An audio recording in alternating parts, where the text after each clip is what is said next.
경우의 수라는 것은 아주 보편적인 단어이고 매우 학생들이 익숙할 수 있는 단어입니다. 자, 그래서 매우 어려운 법칙이라는 말보다는요, 자, 예를 통해서 먼저 이해해 봅시다. 주사위의 눈이요, 3의 배수이거나 4의 배수이다 라는 말의 뜻은 무엇입니까? 3의 배수이거나, 그쵸? 3이 나올 수도 있고, 6이 나올 수도 있고, 그리고 또 뭐가 나올 수 있습니까? 그쵸. 4가 나올 수도 있고 이잖아요. 자, 이러한 개수를 우리는 경우의 수다라고 이야기합니다. 자, 그럼 이렇게 일일이 다 나열해봐야 될 때도 있지만 우리가 상상력을 동원해서 몇 가지 경우인지 생각해낼 수도 있죠. 3의 배수다라고 하면 두 가지다 이렇게 생각할 수 있을 것이고요. 그리고 4의 배수다라고 하면 한 가지일 것이다 라고 생각할 수 있을 것인데, 자, 조금 전에 나열해본 것을 머리에 연상을 해본다라고 할 때 이 둘을요, 어떻게 해줘야 됩니까? 그쵸. 더해 주어야 할 것 같습니다. 자, 이 숫자들이 지금 어떻게 진행되고 있냐면 3배수이거나 4의 배수이거나 이렇게 되어 있습니다. 자, 이렇게 우리가 두 사건의 AB가요. 자, 동시에 일어나지 않고, 자, 3배수와 4의 배수가 동시에 일어나진 않잖아요. 어떤 3이라는 숫자가 3의 배수면 3의 배수이지 4의 배수는 아니잖아요. 4라는 숫자는 4의 배수이긴 하지만 3의 배수는 아니잖아요.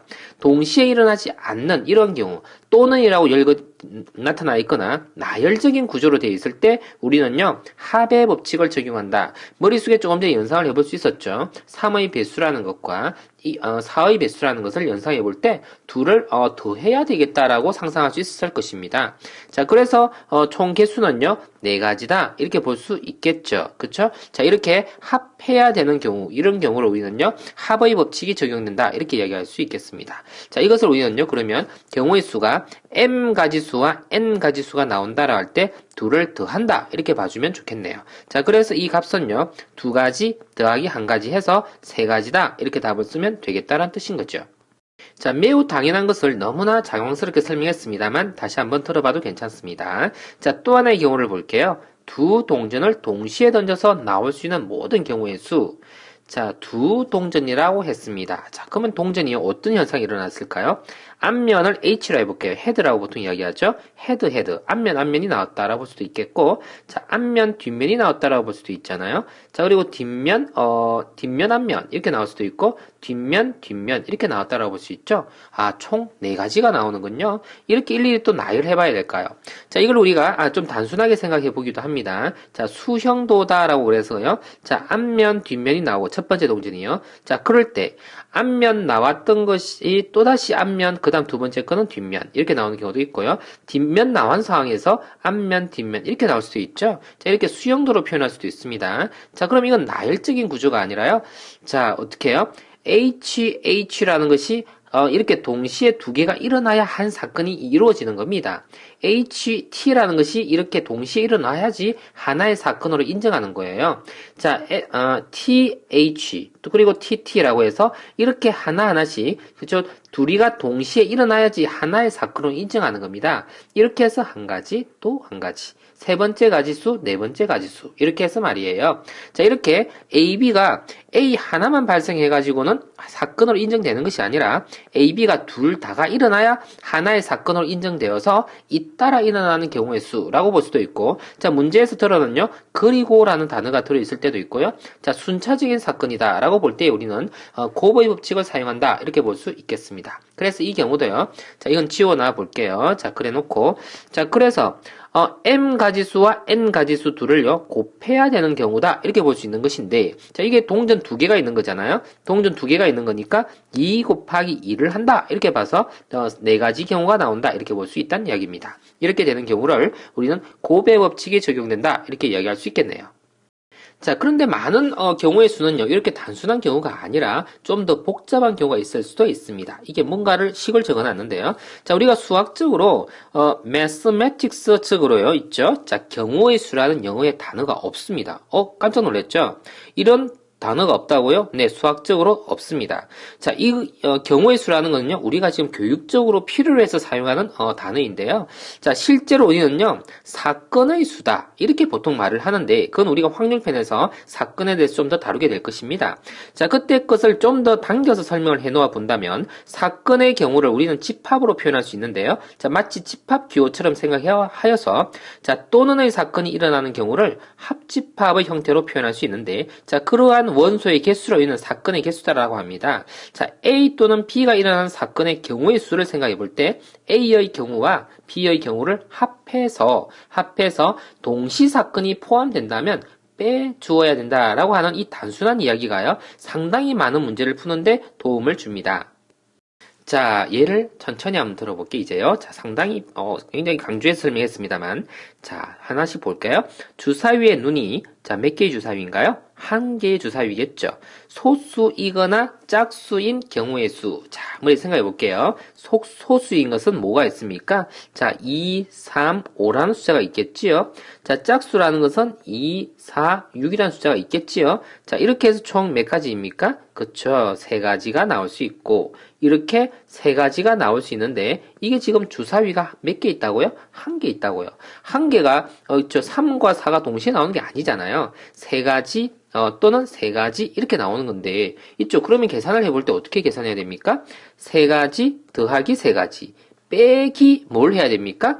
공통으로 나와지는 2라는 것은요, 여기서 이미 계산이 되었죠. 카운팅이 되었습니다. 그럼 여기서 카운팅 하면 안 되잖아요.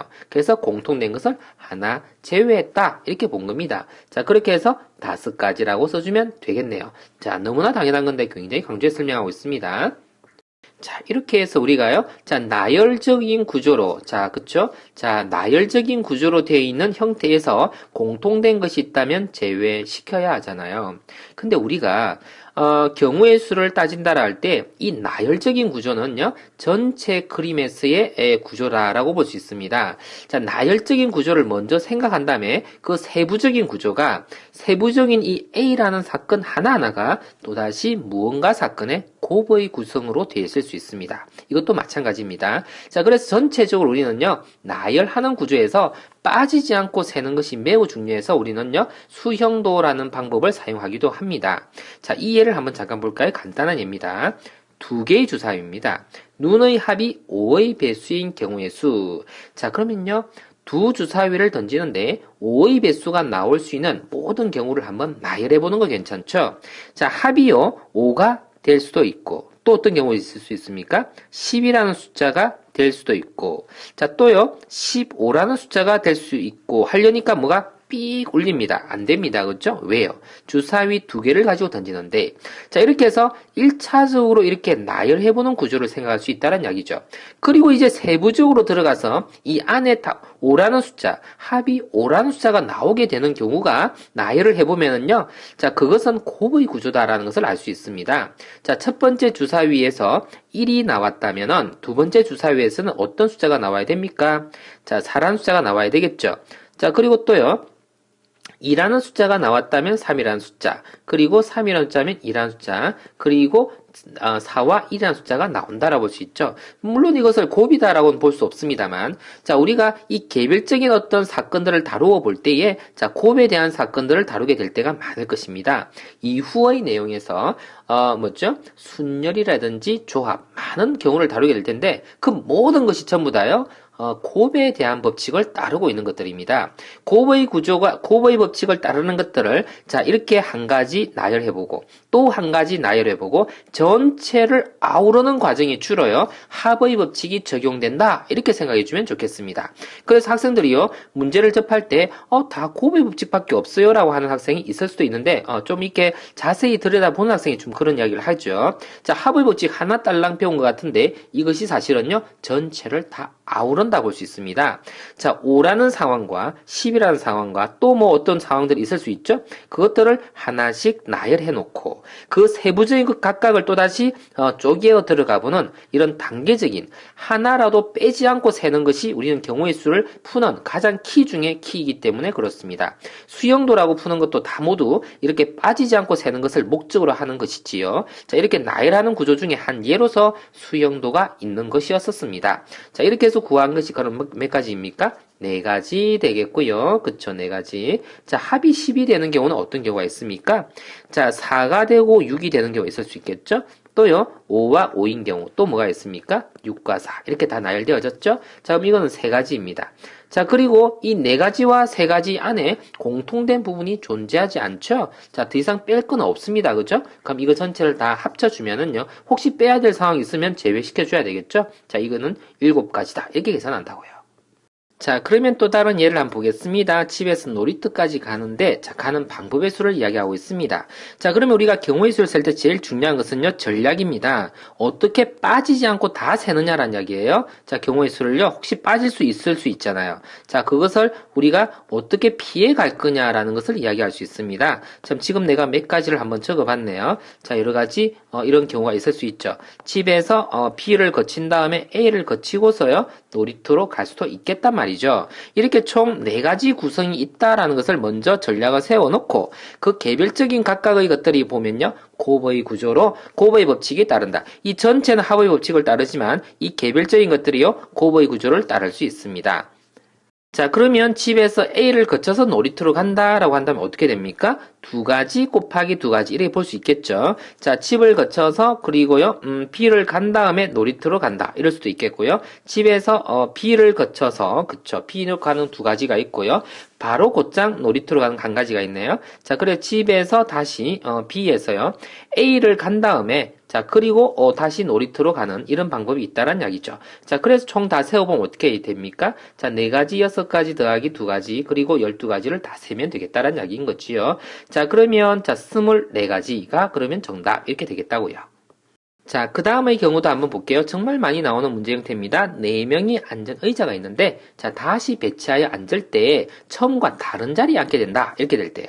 자, 이럴 때 우리가 어떻게 하고 그러면 살까요? 라는 이야기입니다. 자, 4분이 있다라고 하겠습니다. A, B, C, D 4분이 있는데요.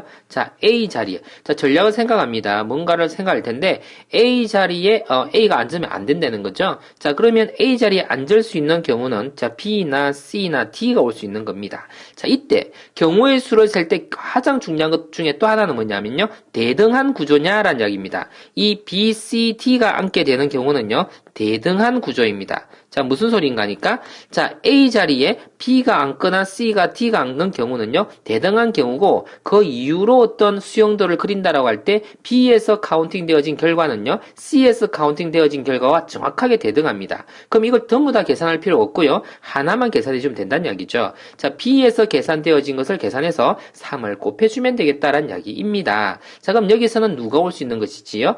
A가 올 수 있거나요. 또는 C나 D가 올 수 있는 것이지요. 자, 이렇게 올 수 있습니다.